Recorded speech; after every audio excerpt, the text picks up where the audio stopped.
কেন খমিনির জানাজা যেতে হবে? আপনারা কি এতই দেউলিয়া হয়ে গেছে? রাজনীতি করতে করতে এতই নিশ্চ হয়ে গেছে খমিনির জানাজা আপনাকে পাঠাতে হবে? স্পিকারকে পাঠাইছে, এটা অন্যায় করেছে। স্পিকার মুসলিম একজন। যে মানুষ বাড়াবাড়ি করতে করতে মাত্রাতিরিক্ত করে, তাহলে খামেনি যদি তর্কের খাতিরে যদি ধরি যে উনি নিকৃষ্ট কাফের ছিলেন, তারপর ওনার জানাজা যদি কেউ পড়তে যায়, গিয়া যদি জানাজা পড়েও সর্বোচ্চ পাপ হবে। সর্বোচ্চ কি হবে? পাপ হবে। কিন্তু এর দ্বারা সে কাফের হবে বলার সুযোগ আছে? অথচ এই ফতোয়া বাংলাদেশে দেওয়া হয়েছে যে এই হুজুররা যারা গিয়েছে সব কাফের হয়ে গেছে, ওদের বাংলাদেশে ঢোকার আগে নতুন করে কালেমা পড়তে হবে। নাউযুবিল্লাহি মিন যালিক। চরম বাড়াবাড়ি।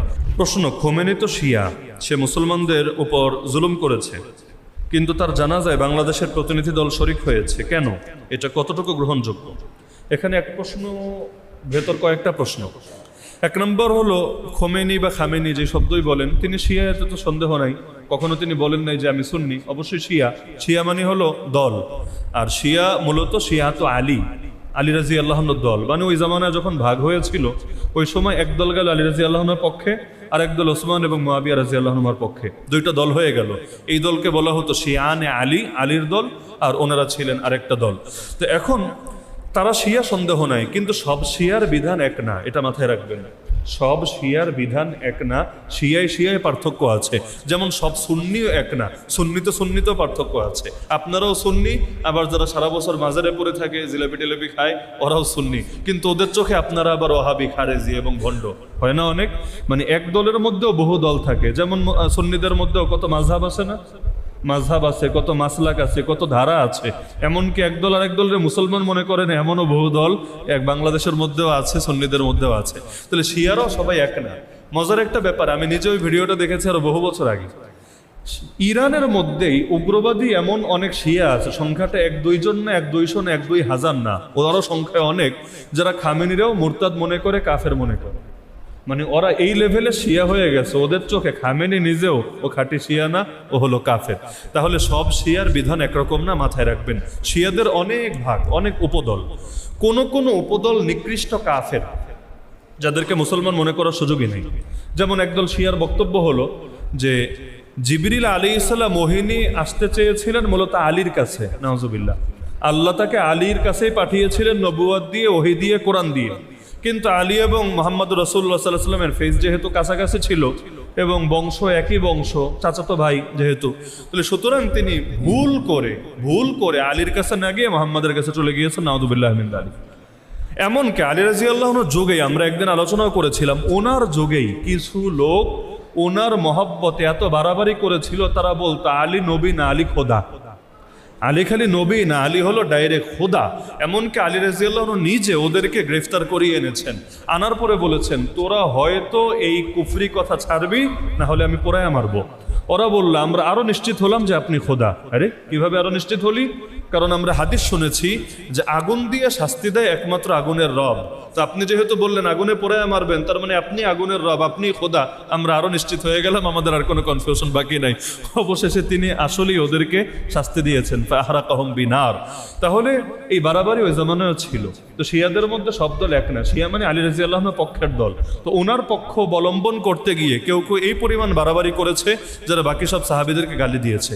ইরানের এমন বহু দেয়ালও আছে যেখানে আয়েশা রাদিয়াল্লাহু আনহার শানে গালি দেওয়া, আবু বকর, ওমর, ওসমানকে গালি দেওয়া, এবং তাদের বিশ্বাস নবীর পরে আবু বকর, ওমর, ওসমান এরা ছিল জালেম, এরা জোর করে ক্ষমতা দখল করে রেখেছে, ক্ষমতার একমাত্র হকদার ছিল আলী, এবং তারা জোরপূর্বক দখল করেছে। এজন্য ওদের ইমানের অংশই এটা।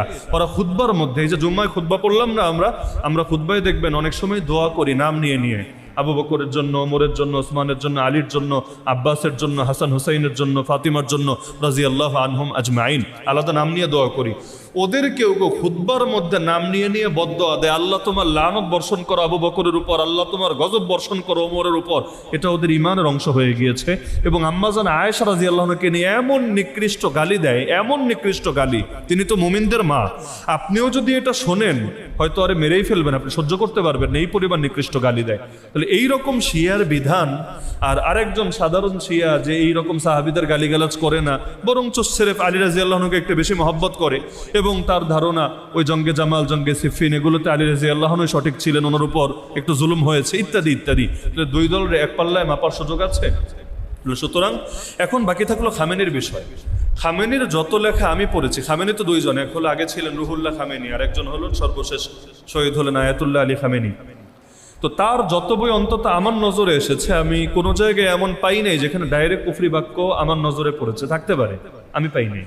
তো যেই জিনিস আমি পাই নাই সেই জিনিস নিশ্চিতভাবে দাবি করার সুযোগ নেই। কোনো ব্যক্তি বিশেষকে যখন আপনি কাফের বলবেন তখন কিন্তু সুনির্দিষ্ট দলিল লাগবে। আন্দাজের উপর ব্যক্তিরে কাফের বলা যায় না। কোনো ব্যক্তির উপর হুকুম দিতে চাইলে এক হলো আম হুকুম। আম হুকুম মানে কি? যারা নামাজ তরক করবে তারা পাপী, আম কথা। এমনকি কোনো কোনো ইমামের মত আছে যারা নামাজ ইচ্ছাকৃত ছাড়বে ওরা কাফের, আম কথা। কিন্তু কোনো একজন মুসলমানদের যখন আপনি বলবেন তুই নামাজ পড়ছ না তুই কাফের, এটা কিন্তু আম কথা না, এটা খাস কথা, খাস কথা। তো খাস কথা বলতে অনেক সাবধান হওয়া লাগে। এই জন্য দেখবেন আরবের যে হুজুররা আছে, আরবের হুজুরদের মত হলো ইচ্ছাকৃত নামাজ না পড়লে কাফের, এটা আম কথা। কিন্তু ওনারা সুনির্দিষ্টভাবে, আমি আমার জীবনে শুনি নাই যে সুনির্দিষ্টভাবে কাউরে বলেছে এ কাফের হয়ে গেছে। কেন? কারণ সে নামাজ পড়ে না। তার মানে মূলনীতির জায়গায় মূলনীতি, কিন্তু ব্যক্তির উপর প্রয়োগ করার ক্ষেত্রে সতর্কতা অবলম্বন করেন। তাহলে আপনি যদি বলেন যে খামেনি একজন নিকৃষ্ট কাফের ছিল, তাহলে সেই ক্ষেত্রে ওনার বক্তব্য থেকে, ওনার লেখা থেকে, অথবা ওনার যে কোনো, ওনার সঙ্গে ডাইরেক্ট সম্পৃক্ত যে কোনো বিষয় থেকে সুনির্দিষ্ট প্রমাণ দিতে হবে যেখানে কোনো ব্যাখ্যা চলবে না। এমন কুফরি কথা, এমন কুফরি আকিদা যেখানে কোনো ব্যাখ্যার সুযোগ নাই, তাহলে নিঃসন্দেহে আপনি বলতে পারেন খামেনি কাফের ছিল। না হলে ঢালাওভাবে শিয়াদের বিধান আর সুনির্দিষ্টভাবে কোনো একজনকে কাফের বলার বিধান কিন্তু এক না। এজন্য শিয়াদের সবার বিধানকে একপাশে রাখেন, কিন্তু খামেনিরা ডাইরেক্ট কাফের বলতে চাইলে দলিল দেন।